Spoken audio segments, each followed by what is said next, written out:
Comrade గద్దరన్న గురించి చాలా అవమానకరంగా, అసహ్యంగా, విద్వేషపూరితంగా మాట్లాడిన బండి సంజయ్ వ్యాఖ్యల్ని విముక్త చిరుతల కచ్చి తెలంగాణ రాష్ట్ర కమిటీ తరఫున తీవ్రంగా ఖండిస్తున్నాను.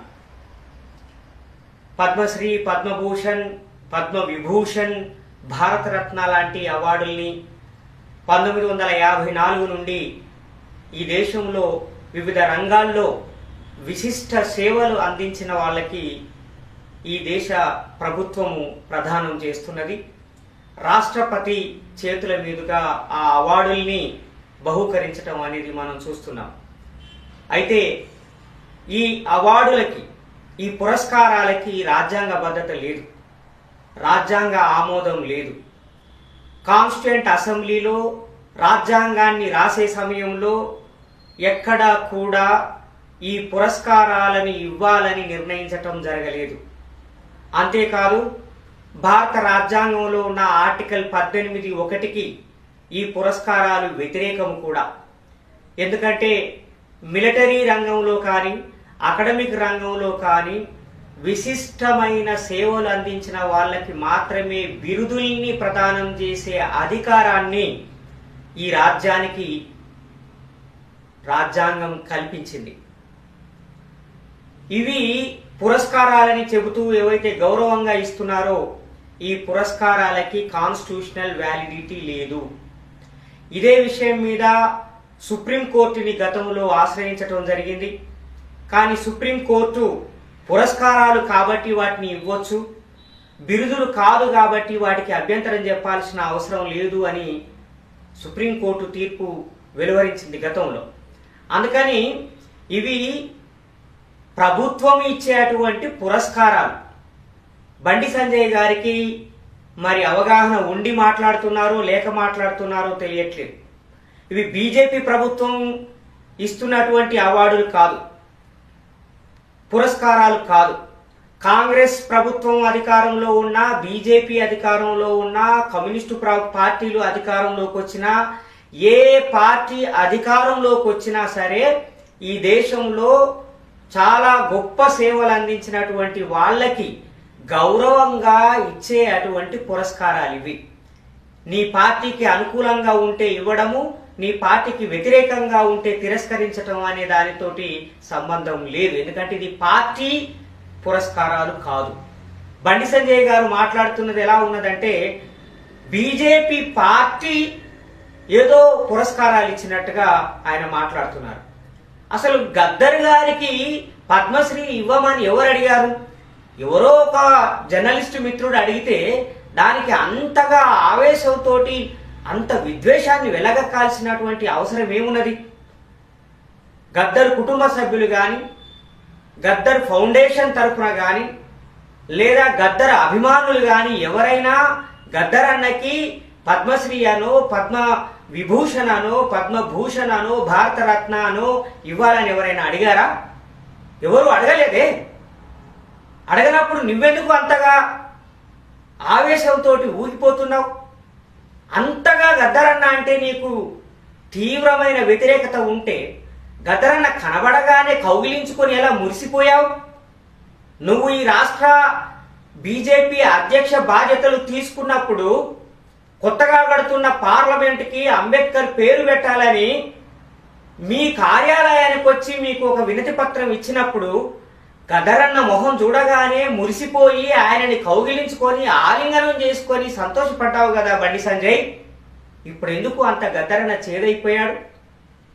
గద్దరన్న అమరుడైన రోజు గద్దరన్న కుటుంబ సభ్యులకి సంతాప సందేశాల్ని పంపించాడు నరేంద్ర మోడీ గారు.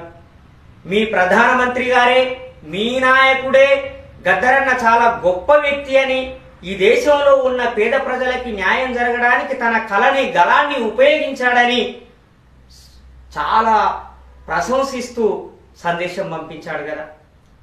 మీ నాయకుడు అమిత్ షా గద్దరన్న స్నేహితుడు.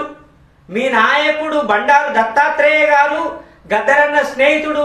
బండారు దత్తాత్రేయ గారు గవర్నర్గా ఎన్నికైన రోజు ఆయనని పూలమాలతోటి సత్కరించి ఆలింగనం చేసుకున్నటువంటి వ్యక్తి గద్దరన్న. మీ పార్టీలో ఉన్న ఏ నాయకుడికి గద్దరన్న అంటే ఇష్టం లేదో చెప్పండి. కిషన్ రెడ్డి గారికి గద్దరన్న అంటే గౌరవం లేదా? ఇంతమంది బీజేపీ నాయకులు గద్దరన్నని అభిమానించారు, గౌరవించారు. కారణం ఆయన ఒక గొప్ప కళాకారుడు, గొప్ప కవి, గొప్ప వాగ్గేయకారుడు, ప్రజల కోసం నికాసుగా బతికినవాడు, తెలంగాణ కోసం పోరాటం చేసి తుపాకీ గుళ్ళు తిన్నవాడు. నువ్వేం తిన్నావు? మంది సొమ్ము తిన్నావు నువ్వు. ఈ తెలంగాణ ప్రజల రక్త మాంసాలు తిన్నావు నువ్వు. కోట్ల రూపాయలు సంపాదించుకున్నావు. గద్దరన్న ఏం సంపాదించుకున్నాడు? వెన్నులో తుపాకీ తూటాలు పెట్టుకొని తెలంగాణ కోసం పోరాటం చేసినటువంటి వ్యక్తి, ప్రజల కోసం బతికినటువంటి వ్యక్తి. ఐడియాలజీ ఏంటిది అని అంటున్నావు కదా. నీ ఐడియాలజీ కోసం నువ్వు చంపుతున్నావు కదా. అయోధ్యలో రామ మందిరం పేరు మీద నువ్వు చంపలేదా? ఇప్పటికీ దేశవ్యాప్తంగా ఆర్ఎస్ఎస్, బీజేపీ మీ ఐడియాలజీ కోసం మీరు చంపట్లేదా? నీ ఐడియాలజీ కోసం నువ్వు చంపినప్పుడు ఆయన ఐడియాలజీ కోసము ఆయన పార్టీ చంపితే ఆయన ఎట్లా బాధ్యుడు? మరి నీ ఐడియాలజీ కోసము నీ పార్టీలో పనిచేసేటువంటి వాళ్ళు, నీ సంఘంలో పనిచేసేటువంటి వాళ్ళు ముస్లింల్ని, క్రైస్తవుల్ని, అంబేద్కర్ ఇట్లని, నాస్తికుల్ని చంపుతున్నారు కదా. అవన్నీ నువ్వే చేయించావా? ఆ హత్యలకి నువ్వే బాధ్యత వహిస్తావా? కల్బుర్గిని చంపినందుకు నువ్వు బాధ్యత వహిస్తావా? ఎంతమందిని చంపారు? వాళ్ళందరి హత్యలకి నువ్వు బాధ్యత వహించి ఉరికమ్మ వెపుతావా? దేవాలయాల పేరా, మతం పేరా, సంప్రదాయం పేరా, రకరకాల రూపాల్లో మీ ఆర్ఎస్ఎస్, బీజేపీ వేలాది మందిని చంపింది కదా ఈ దేశంలో. ఒక్క బొంబాయిలోనే 5,000 మందిని చంపినట్టుగా జస్టిస్ శ్రీకృష్ణ కమిషన్ 1995లో జరిగిన మారణకాండ గురించి రిపోర్ట్ ఇచ్చింది కదా. దానికి నువ్వు బాధ్యత వహిస్తావా? మరి గద్దరన్న ఎందుకు బాధ్యత వహిస్తాడు? గద్దరన్నకి ఏం సంబంధం? కళాకారుడుగా ఆయన భావజాలాన్ని ఆయన ప్రచారం చేశాడు. ఆయనకు ఒక పార్టీ ఉన్నది. ఆ పార్టీ ఆ జరిగిన హత్యలకి బాధ్యత వహిస్తుంది. మీరు చేతనైతే ఆ పార్టీ మీద చర్య తీసుకోండి. గద్దరన్నని అవమానించే విధంగా మాట్లాడడం అనే దాన్ని మేము తీవ్రంగా ఖండిస్తున్నాం. ఈ తెలంగాణ ప్రజలకి, ఈ దేశ ప్రజలకందరికీ వీసీకే తరఫున విజ్ఞప్తి చేస్తున్నాం. గద్దరన్నని ఈ హైదరాబాద్ గడ్డ మీద అవమానించాడు బండి సంజయ్. అదే గద్దరన్నకి ఈ హైదరాబాదు నడి బొడ్డు మీద మనం గౌరవాన్ని కలిగించాలి. కాబట్టి జనవరి 31వ తారీఖు నాడు గద్దరన్న జయంతి, 77వ జయంతి రవీంద్ర భారతిలో ఘనంగా జరుగుతున్నది. ఆ సభకి అధిక సంఖ్యలో విచ్చేసి నోరు బారేసుకున్న బండి సంజయ్కి తగిన సమాధానం చెప్పాల్సిందిగా ఈ 2 రాష్ట్రాల ప్రజలందరికీ విజ్ఞప్తి చేస్తున్నాను. Thank you. జై భీమ్. అమర్ రహే గద్దరన్న.